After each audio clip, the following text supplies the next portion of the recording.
from the Huntington Bank Studio, this is Colts 360.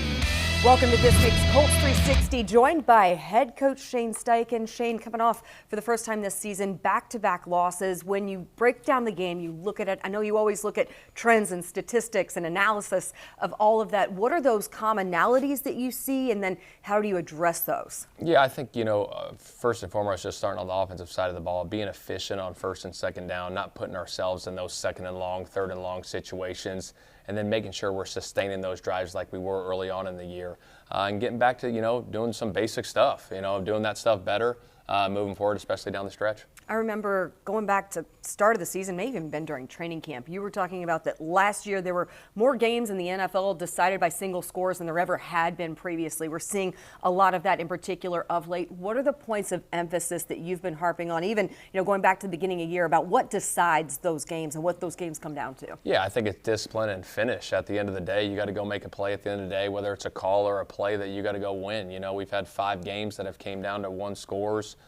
We've won 3 of those and lost 2 of them. And so we got to find ways to finish, at the end to get that done. One of the things that a lot of the guys emphasized, even going into last week, was, the best teams prove that they're playing their best ball when you get into these stretches of November and December. We're now into December. You guys have done so much to put yourselves in that position. How much do you use that to say, hey, we've gotten this far and the work's still there to go? We didn't do this much early on to not finish the way that we know we're capable of. Absolutely. There's been so much good this season, and obviously when you lose back-to-back games, it is frustrating, but it's an opportunity for a setup for the next one. And we got to work and prepare the right way because, everything we want is out in front of us, and we got to go do it.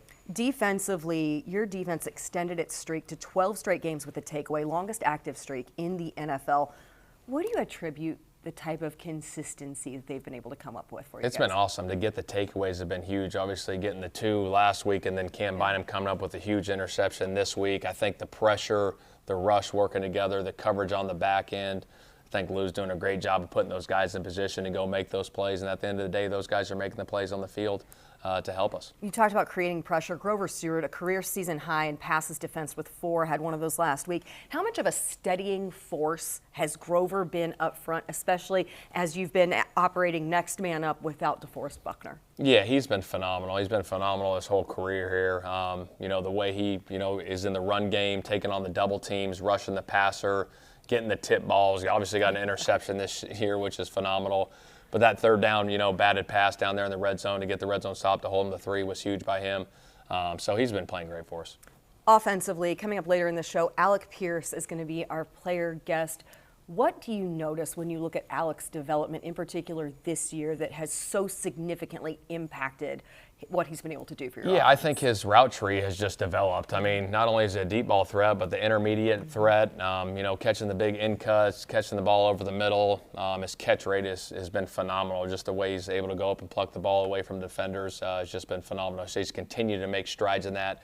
And he's been great for us. Looking at your opponent this week, you will face the Jacksonville Jaguars for the first time all season. You'll see them twice in a very short stretch of time. Trevor Lawrence has been playing at a very high level. He's also been one of the most heavily picked off, intercepted quarterbacks all season long. What are the things that you look at about his game, the level that he's playing at, and how disciplined your defense will have to be going up against him? Yeah, he's a very talented player that can make all the throws, within the pocket, outside the pocket. I think they do a good job of scheming stuff for him, stuff that he does well. So we got to stay disciplined in our rush lanes. Our coverage has got to be tight on the back end, to make the tight window throws, to make him make the tight window throws, and then we go from there.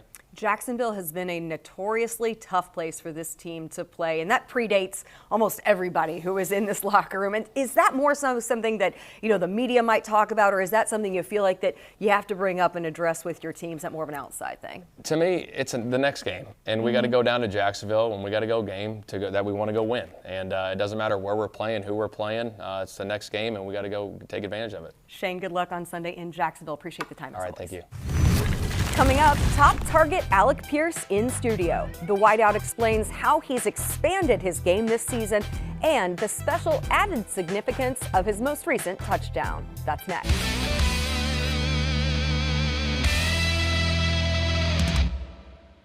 Enter now for your kid's chance to be Junior Blue at the next Colts home game. Visit Colts.com/Meyer Junior Blue to enter today. Forte Sports Medicine and Orthopedics, proud orthopedic partner of the Indianapolis Colts. At Forte, fellowship-trained physicians and staff provide comprehensive, specialized sports medicine and orthopedic care to active patients of all ages. To learn more, visit forteortho.com. Joining me now on Colts 360, wide receiver Alec Pierce, and you are coming off a game in which you led the team in receptions, all of which 15-plus yards. You have had so many significant games, Alex. It seems like that you've been able to just really stack so consistently these performances. How much are you carrying that momentum week in and week out? Yeah, like you said, just trying to be consistent, trying to just make the plays when opportunities come along. I think, coaches have been giving me a lot more opportunities this year to do different things, so I'm just trying to continue to build on that. Talk about the opportunity to do different things. You went out last Sunday and played a defensive snap. What was your reaction when you knew that you were going to be in on that play right before the end of the first half? Yeah, it's cool. I played a ton of safety growing up and even a little in college some, so it was cool. I wanted to get the interception there. Couldn't quite make the play, but would have been cool if I could. Yeah. You talk about doing kind of all the different things, and one thing that a lot of people have noted, of course, in addition to those great catches that you've had, is your blocking. Most notably, it was, in the game against Atlanta, it was like 60 yards downfield on that JT touchdown. I know you had a big block last Sunday, too, for JT on that long run. How much pride do you take as well as a blocker in that element of your game? Just try to do what we can for the team. I think it's unselfish blocking. And that's, it's like selfless, right? You just go out there, no one really wants to do it. It's like the dirty work, especially as a receiver. It's not really what people think they signed up to do, right? But it's, I think it's about a part of being a team and doing, what it is for the team and the good. Your wide receiver group in its entirety is all pretty physical when you think about yourself, you think about Michael, you think about Ashton, of course, his contribution. I mean, all around. Is that a pretty significant piece of what kind of Reggie teaches you guys, just part of that selflessness within the offense? Yeah, I think Reggie set the standard kind of, and I think Pitt's really kind of been the leader from day one for me, just watching and just him leading by example, seeing he's been probably one of the best blocking receivers in the NFL all my years I've been in the league. So just seeing what he does, I think, and then seeing that coming from a guy who's a leadership type position, I think it just kind of sets the standard. There's an interesting stat. You had a touchdown, of course, last Sunday against Houston. You've actually recorded a touchdown in every My Cause, My Cleats game that you've played in. Yeah, it's crazy. I might need to do it every week. I might need to support charities every week, right? And can you explain the significance? I believe breast cancer awareness is one of the big causes, of course, that you put behind on your cleats. Yeah, I partnered with a hospital, and I was doing basically promoting mammograms and other cancer screenings. So my cleats said screen for your team, and they did a pretty cool job designing them. They had 5 hands on the one cleat. One of the hands was pink. That's for my mom. Her name's Stephanie. She had breast cancer. So then you'll see my green cleat. It had a bow on the side, but the bow was kind of it was an S if you looked at it. So that was pretty cool. They did a good job, designing those cleats and a lot of cool details. Yeah. Absolutely. Shout out to Stephanie Pierce, because Stephanie and your dad Greg, they're road warriors. I mean, every time, usually on the road, no matter what, they're in LA, they're everywhere. I'll get a text, hey, this is where we are, and usually I'll try to find them and different things. And your younger brother was at this most recent game. I saw your older brother out in LA. Both of your brothers played college basketball.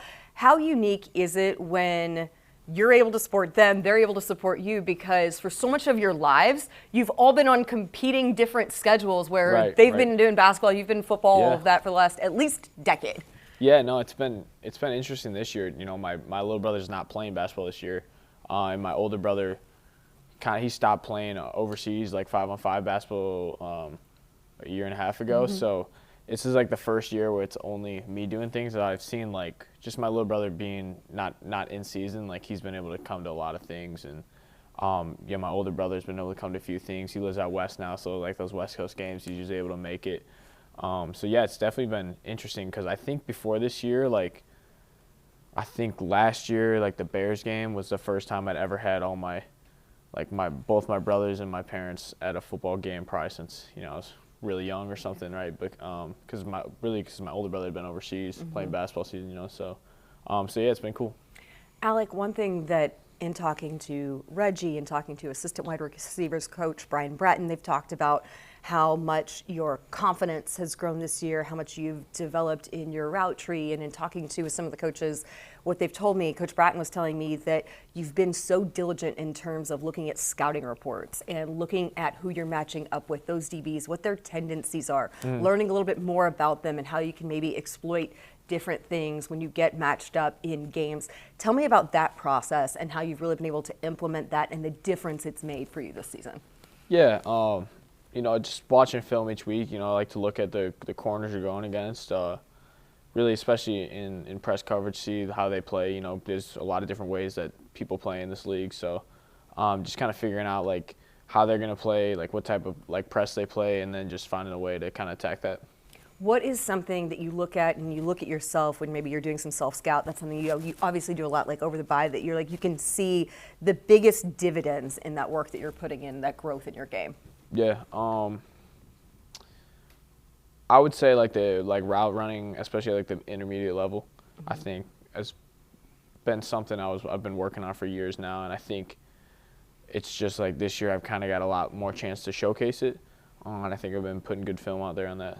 What did you have to do to develop that in particular? Is it just reps? Is it film study? Is it getting feedback? A little bit of both, I mean, and then the feedback too, but like the reps is probably the biggest thing, just drill work and stuff like that, and just running. I think the best way to get better at running routes is running routes. Like, you know, you can do all these cone drills, whatever, but it's like the only way to like really do it is to run full speed routes. And then like film work, you know, in the off season I like to go watch like a lot of the best NFL players, and just kind of you watch that film, you see like all their targets, all their catches, whatever, and try to pick up on like little moves they did here, just like subtle things, like especially guys who I think are kind of like similar type of players to me. And then yeah, the feedback too, like just daily from Reggie, from Brian, just in film, you know, practice, one-on-one reps, whatever they see, they might give you a little something here. Oh, you got here on this release here, like maybe be a little more physical, hold your line, or take this one high here, or rocker step here, whatever. So,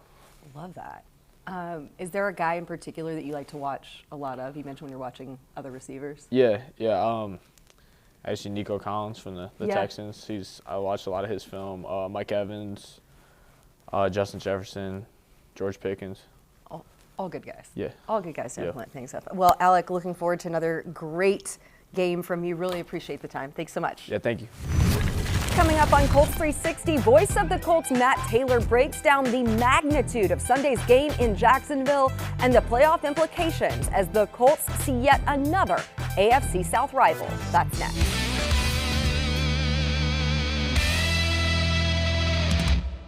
This season, Anthem Blue Cross and Blue Shield is teaming up with the Colts to shine a light on outstanding small businesses. Indy is our hometown, and boosting local business is just one way we want to thank this great city. Go to Colts.com/Anthem Spotlight to nominate your favorite small business today. Anthem and the Colts, helping Hoosier small businesses score. Satisfy your halftime hunger with Snickers and enter for a chance to win a trip to Super Bowl 60 at Snickers.com/halftime. It's time for the Fordham Credit Union Question of the Week. 2025 so far marks the third time in Jonathan Taylor's career that he's averaged over 100 rushing yards per game and posted at least 10 rushing touchdowns. Who are the only players in NFL history with more such seasons than Taylor? Jim Brown, Eric Dickerson, and Derrick Henry all had 4 NFL seasons, averaging over 100 yards rushing and at least 10 rushing scores. Visit the Forum Credit Union Fan Forum section of Colts.com to interact with other fans online. Forum Credit Union, helping members live their financial dreams. Takes a step, looks left, fires down the left sideline into the end zone, and it is a catch for Alec Pierce. Touchdown! He covers 19 yards in the back left corner of the end zone for a score. Daniel Jones, wide open, throws, wide open. goal line, touchdown for the Colts. Tyler Warren, touchdown! INDY. Well, Welcome back to Colts 360 as we wrap things up with voice of the Colts, Matt Taylor. We had Alec Pierce talking about his touchdown. We had Matt Taylor's call of Alec Pierce and Tyler Warren's touchdowns. And the Colts are going to need a lot of that offensive momentum and more offensive production, certainly this weekend. Going down to Jacksonville, a place that this team has not won since 2014. And even that aside, Mayte, the playoff ramifications, the implications of this week are massive. Break down for us kind of what is at stake this Sunday afternoon. Well, obviously, there's only 5 games to go, so your margin for error is dwindling a little bit.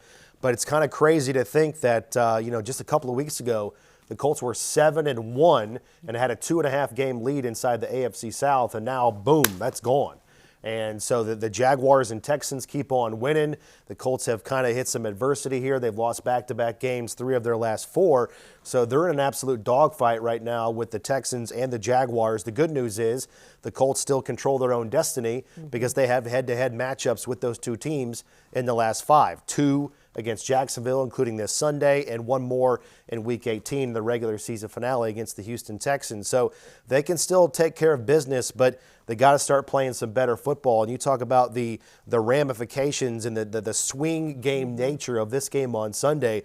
Boy, it's huge. If the Colts win, this is all based on the Athletics playoff model, right? All the analytics and all the things that go into it. But the numbers say that if the Colts win this game on Sunday, they still have about an 86% chance of making the playoffs. If they lose this game, that number drops down to 50% to make the postseason. So Jacksonville is a very good team. They're looking to go from worst to first. Last year, they only won 4 games. This year, they're in contention for the AFC South. So it goes without saying, this is one of the biggest regular season games for the Colts in quite some time. You mentioned Jacksonville. They have been on a hot streak of late. This is a different position for Indianapolis, the first time all season that they have lost 2 straight games. And this has those 2 teams with identical records. However, Jacksonville has an advantage in terms of the AFC South standings, despite both teams being at 8-4. When you look at Jacksonville, obviously Trevor Lawrence, it all kind of runs through him and his production. Really good quarterback, certainly a quarterback who has given this Colts defense some fits in years of late. Why are the Jacksonville Jaguars, how have they gotten to this point? I feel like it's been maybe something that a lot of teams overlooked in that they have quietly become one of the teams to watch in the AFC. They are a good team, but they're also a confusing team. And the reason why I say that is because, this is going to sound like a very obvious statement, but in most cases in the NFL, most teams go as their quarterback goes. We're seeing that with Daniel Jones here for the Colts. But based on Trevor Lawrence's numbers this year, Jacksonville should be more like a 4-8 team than an 8-4 team based on the way their franchise quarterback has played this year. It's really kind of confusing because he's in year number 5. He leads the NFL this year in turnovers with 14. He's got the second most interceptions thrown this year with 11, and he's got the 4th worst passer rating among qualified quarterbacks going into week number 14. He's only been over 100 passer rating 1 time this season, and that was last Sunday against the Tennessee Titans. So it's really kind of confusing. Tennessee in their game last week against the Titans, I should say, that's case in point. They won very comfortably, but they had 7 punts and they went 3 and out 5 times, but still were able to win the game. And their resume is pretty strong this year. They've got 5 wins against teams that are over 500. They've got some marquee wins against the Chiefs and the Chargers, whereas the Colts are still 2-4 against teams that are over 500 this season. So resume-wise, they look pretty strong, but it's kind of confusing. Another thing that doesn't make sense on offense for them is they're 28th on 3rd down, but they're 4th in time of possession. Right? How can you be that good hanging on to the ball when you're not good on 3rd down? You're not converting, It really doesn't make sense, but the NFL doesn't have to make sense because it's a week-to-week league, as we know, and anybody can beat anybody else any given Sunday. And when you look at the Indianapolis Colts offense, you certainly need to get more production in the run game out of Jonathan Taylor, and you need to keep this offense on schedule. You've got to be more productive on those early downs. When you look at this matchup and the challenges that Jacksonville has presented to the Colts, What kind of does all of this come down to in terms of Indianapolis getting back in a good position, avoiding this losing streak, and reclaiming a hold on the division and on their playoff hopes? Well, I mean, it's a great question. I think obviously it starts with Jonathan Taylor. They need to kick him back into gear. And in 3 of these last 4 games that have been losses for the Colts, in the last 3 losses, he's less than 90 rushing yards in each of those games. So it starts up front, being able to generate, the ability to count on Jonathan Taylor to, drive this offense. But again, teams are sending a lot of pressure and a lot of blitzes at the Colts. They need to be able to hang in the pocket for Daniel Jones and win outside the numbers, get those passes down the field, those completions to guys like Michael Pittman Jr. and Alec Pierce. But they just haven't been able to, they haven't been in a position to afford themselves the ability, timing-wise, to generate those big plays outside the numbers. And I think the biggest thing, and I did some research this week when it comes to this 9-game losing skid for the Colts on the road in games played in Jacksonville, the common themes in these games, Lara, have been turnovers. The Colts have lost the turnover battle in 7 of 9 games that they've lost consecutively to the Jaguars on the road at Everbank Stadium. And the turnover margin, the Colts are minus 13 in that turnover margin in these 9 games. So it really doesn't take a football savant to tell you why the Colts have come up short in a lot of these games against the Jacksonville Jaguars. And again, all due respect to that fan base and Everbank Stadium, it's not the most intimidating place to play in the NFL. They got a great fan base, but it's not like Foxborough or Lambeau Field. The Colts have just stubbed their toe and have done a lot of self-infliction over the course of time since they last won there in 2014. So not novel to say that the kind of keys for this offensively, hang on to the football, and then defensively take it away, because Trevor Lawrence has been heavily intercepted, so you want to get him to throw into trouble. And we talked about Trevor Lawrence and having a little bit of a down season. We should also mention he has saved his best career-wise against the Colts. His 3 best completion percentage games of his career have all come against the Colts, and the last time he faced the Colts, Week 6 last year at Everbank Stadium, he threw for a career-high 371 yards. So he is public enemy number 1 for the Colts defense. They got to keep him contained inside the pocket and make Trevor Lawrence beat them throwing the ball. Look forward to being on the call with you on Sunday. Mayte, thanks so much for spending part of your weekend with us and getting ready for game day on Colts 360. Thank you to Alec Pierce and head coach Shane Steichen as well. We'll see you next week back in studio for an all-new show.